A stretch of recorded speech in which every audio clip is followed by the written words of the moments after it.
Hey, good morning, everyone. Welcome to the UroPatient podcast. I'm your host, Vic Sinise. I've been a urology nurse for the last 40 years, and this is my way of giving back.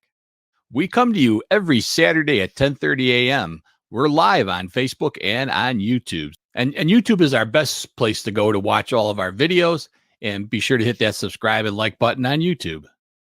If this is the first time you're watching the show, be sure to check us out on UroPatient.com, our website, where you can learn more about the show. Best place to go to find out more about the show.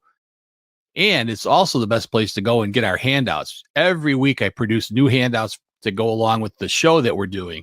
So be sure to check those out too. This week we're going to be talking about some Rezum therapy. It's episode 10 on BPH.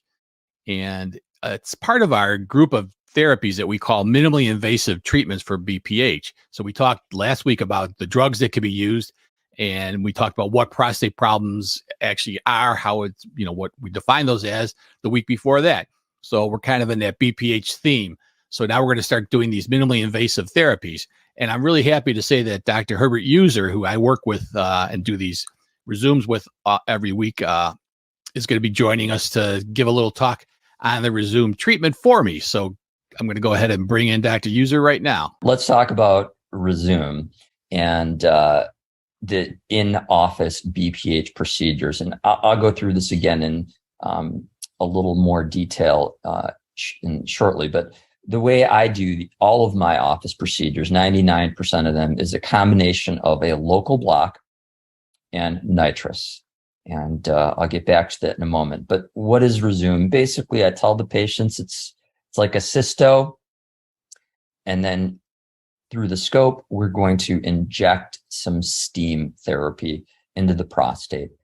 And it works great. The retreatment rates are really low. The side effects are pretty minimal. The first few weeks are brutal. I tell the patients that.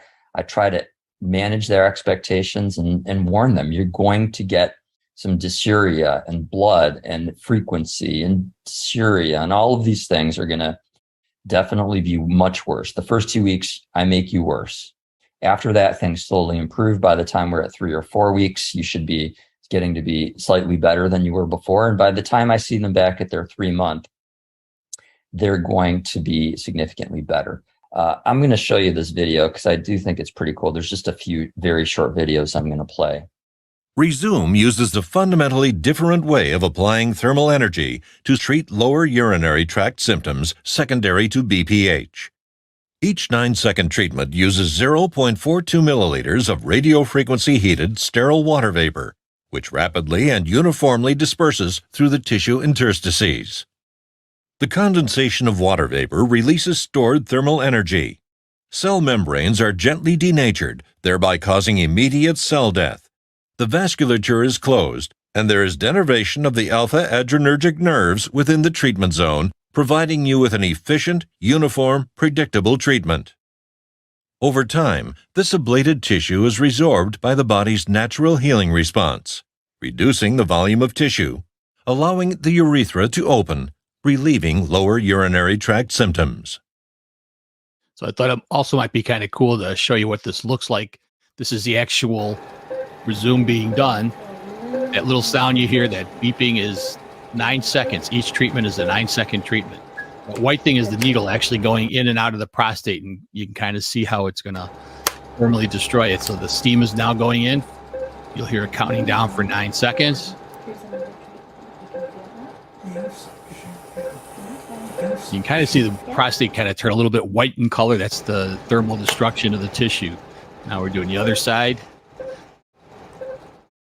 Typically, we do anywhere from 4 to 6 or 8 of these different treatment zones, but 4 is about average. You see, again, we're in the prostate area, and we're going to inject that steam needle again. And so you can see how fast this is.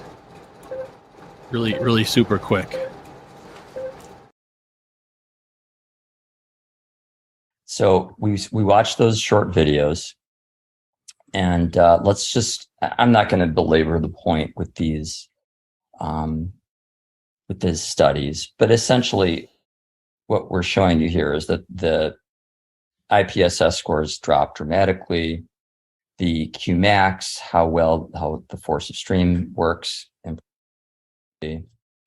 quality of life improves. Erectile function is minimally impacted, and really there is no impact. This is probably just the degradation that one would expect with age. Side effects from the Rezum, basically what I've mentioned. Obviously, you can go into retention, clot retention, UTI, and we do see that periodically. You've got to be judicious with leaving the catheter in and how long you leave it in. Personally, leave it in for about 3 days, and I will take the catheter out, have the patients take the catheter out themselves at 3 days. Now, if they get a lot of treatments, say 5 or more treatments, then it's going to be longer. If they're in retention when they come in, it's going to be longer. If they're a very elderly, feeble patient that's perhaps in a wheelchair, it's going to be longer. And when I say longer, we're talking somewhere between 1 to 2 weeks. The dysuria is brutal. It's brutal with any of these procedures, but with Rezum in particular, it is pretty rough for that first week or two. So as long as the patients know, you can give them some Pyridium, you can give them some AZO, and that tends to work out pretty well.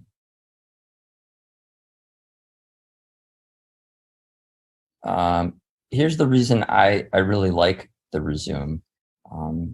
It's very durable. And this is 4-year data, and I should have mentioned that on the prior slide as well. The 4-year data is now 5-year data that they've published and through the same study. And basically, the retreatment rates are really good. You're talking about a 4 or 5% surgical retreatment rate, and you're talking about perhaps an additional 5% of medication retreatment rate. So there we have it. Thanks again, Dr. User, for that great talk. So let's go through our 5 H's. How is it done? As I mentioned, it's an office procedure. We do it in the office. Really, how much will it hurt? On a scale of 0 to 10, I'd put it around a 3. 3 mostly because we're using some really good anesthesia for this. The combination, as he mentioned, is a block, what we call a prostate block. So like the dentist gives you a shot for the drilling your tooth, we do that to the prostate, done through the rectum. It's quick and pretty painless injection too. Then we also use Pronox before that. Pronox is nitrous oxide that the patient is able to breathe that in, and makes you kind of groggy. And so we do that before we even give you the local block. So it really makes the pain level down to maybe a 3 at most. Some people say they don't even know they had it done. How long does it take? This is fast. 5 minutes. I mean, that's start to finish. That's max. That's including putting a catheter in afterwards. How long is the recovery? Well, as Dr. User mentioned, you're going to be miserable for a little while. We say about 2 to 3 weeks. It's going to be, it's like anything else. If you burned your hand, it's going to hurt for a while till that healing process takes place. We're burning the inside of the prostate. It doesn't really tend to feel pain. It tends to get angry with causing urgency, frequency of urination, that type of thing. So as he says, you'll probably get worse and not like us all that much for the first 2 weeks. After about week 3, you're going to start noticing some improvements. And by 3 months, you're going to be, our best friend, because it really does a great job. So that gets to our last thing, is how well does it work? And as Dr. User said, the retreatment rate is very low, and that's our 5-year data. So this is a very effective treatment. That really makes it a great treatment for the office, because there's, minimal pain, minimal bleeding, minimal time, all the things that we like to see in an office procedure. Prep for this is pretty simple. What we do is have patients make sure they're off blood thinners. We are sticking a needle in. If you're on blood thinners, even the aspirin, sometimes you'll get a lot of blood in the visual field when you're trying to see, and you have to be able to see where to put these steam needles. So no blood thinners. Fleets enema the night before, because we're doing that block through the rectum. We don't want a stool right there, so that prevents us from having to cancel it. And we will treat you with an antibiotic as a precaution. So typically, it is given usually in our office. We give injections because most of the oral stuff has some resistance out there now. So we want the best thing for you.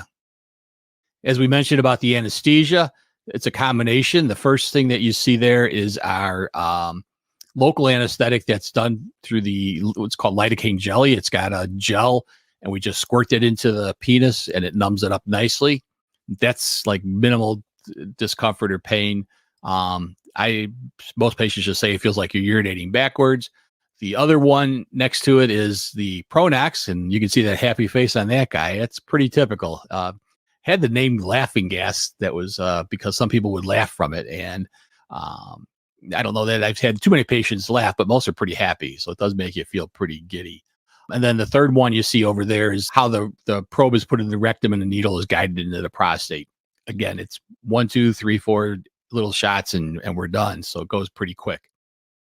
It is very similar to what we talked about when I was discussing cystoscopy. So if you look at episode 5 and I talk about rigid cystoscopy, it is a rigid scope that we're using. And that's the actual instrument you see right there. So the size and everything it's normal size. It's not something that's huge that has to stretch out or anything. And there you have it. That's our first wander into this minimally invasive surgery for BPH. And next week, we're going to be talking about UroLift, that's another procedure we do in our office. As I kind of talked about BPH looking like a donut, UroLift is stapling that donut open. And we're going to talk to you about that next week. So join us next week to learn more on the UroPatient podcast. Thank you.